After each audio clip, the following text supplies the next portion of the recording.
അതെ പ്രിയപ്പെട്ടവരെ, ഞാൻ ഈ പറഞ്ഞ പോലെ ഇന്ന് ഡിസംബർ മാസം 31, 2025 ഡിസംബർ മാസം 31, 2025 എന്ന് പറയുന്ന വർഷത്തെ അവസാനത്തെ ദിവസമാണ് ഇന്ന്. നമ്മൾ ഈ വർഷത്തിൻ്റെ അവസാന ദിവസത്തിൽ നിൽക്കുമ്പോൾ കഴിഞ്ഞ ഒരു വർഷം നമുക്ക് എങ്ങനെയായിരുന്നു? പ്രതീക്ഷിച്ച കാര്യങ്ങളൊക്കെ നടന്നോ? അതോ നഷ്ടങ്ങളുടെയോ തകർച്ചകളുടേതോ ഒക്കെ ആയിരുന്നോ? അങ്ങനെ നിരാശപ്പെടാതെ ഞാനൊരു കാര്യം പറയട്ടെ.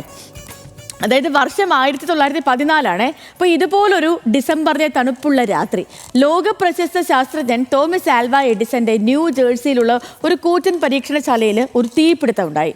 അപ്പോൾ അദ്ദേഹത്തിൻ്റെ ജീവിതകാലം മുഴുവനുള്ള അധ്വാനവും പരീക്ഷണങ്ങളും വിലപിടിപ്പുള്ള രേഖകളുമൊക്കെ ആ തീയിൽ വെന്തെരിഞ്ഞു.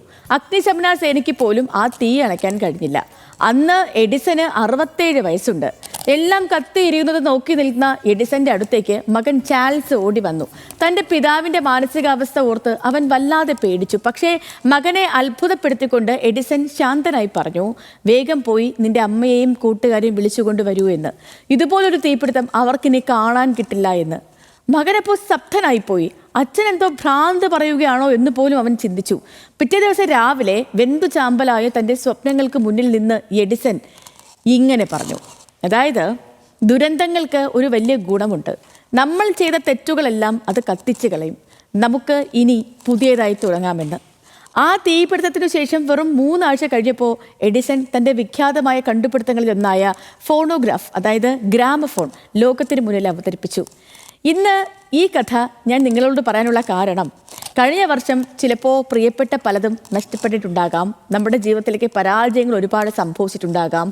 പക്ഷെ അതൊക്കെ നമ്മുടെ പഴയ തെറ്റുകളെയും വിഷമങ്ങളെയും ദഹിപ്പിച്ചു കളഞ്ഞ ഒരു അഗ്നിയായി കണ്ടാലോ? ഇന്ന് 2025 അവസാന നാൾ ആഘോഷിക്കുമ്പോൾ പഴയ പരാജയങ്ങളുടെ ഭാരം ചുമലിൽ വയ്ക്കേണ്ടതില്ല. പകരം എഡിസനെ പോലെ ആ ചാരത്തിൽ നിന്ന് പുതിയ ഊർജ്ജത്തോടെ എഴുന്നേൽക്കാൻ നമുക്കൊക്കെ തീരുമാനിക്കാം. പുതിയ വർഷം നമുക്ക് മുന്നിൽ ഒരു വെള്ളക്കടലാസ് പോലെയാണ്.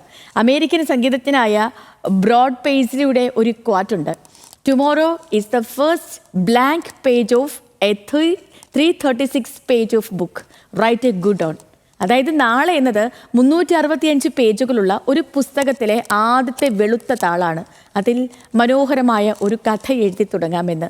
പ്രിയപ്പെട്ട പ്രേക്ഷകരെ, തകർച്ചകളിൽ തളരാനല്ല, പുതിയ സ്വപ്നങ്ങളുമായി നമുക്ക് 2026 കാലെടുത്ത് വയ്ക്കാം അല്ലേ?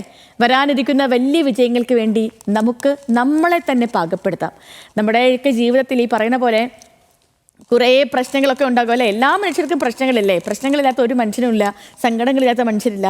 പക്ഷെ അതിനെയൊക്കെ നമുക്ക് ഓരോ പാഠങ്ങളായി എടുക്കാം അല്ലേ? ഓരോ മനുഷ്യരും നമ്മുടെ ജീവിതത്തിലേക്ക് വരുന്നത് ഓരോ പാഠങ്ങൾ നൽകാൻ വേണ്ടിയിട്ടാണ്. ചിലപ്പോൾ നമ്മളെ തകർത്ത് കളഞ്ഞിട്ടായിരിക്കും അവരൊക്കെ നമ്മുടെ ജീവിതത്തിൽ നിന്ന് ഇറങ്ങിപ്പോവുക. പക്ഷെ അപ്പോഴും നമ്മൾ പഠിക്കണം, എല്ലാ മനുഷ്യരും ഒരേപോലെയല്ല അല്ലേ? ഈ തെറ്റും ശരികളും ഒക്കെ എല്ലാ മനുഷ്യർക്കും ഇടയിലുണ്ട്. അപ്പോൾ വന്നവരൊക്കെ നൽകുന്ന ആ ഒരു കെട്ട പാഠം അത് പിന്നീട് ഒരിക്കലും ജീവിതത്തിൽ ആവർത്തിക്കില്ല എന്ന് നമുക്ക് ആ സമയം ഒരു പ്രതിജ്ഞ കൂടി എടുക്കാം അല്ലേ? അപ്പോൾ അതുകൊണ്ട് തന്നെ എല്ലാ പ്രിയപ്പെട്ട പ്രേക്ഷകർക്കും ഒരു ഹൃദയം നിറഞ്ഞ പുതുവത്സര ആശംസകൾ അറിയിച്ചുകൊണ്ട് നമുക്ക് നാളെ മുതൽ ഒരു ബ്ലാങ്ക് പേജിൽ, ഒരു പുതിയ പേജിൽ നമ്മുടെ ജീവിതം എഴുതി തുടങ്ങാം. കഴിഞ്ഞ കാര്യങ്ങളൊക്കെ നമുക്ക് ഇന്നത്തോടെ അങ്ങ് കത്തിച്ച് ചാരമാക്കി കളയാം.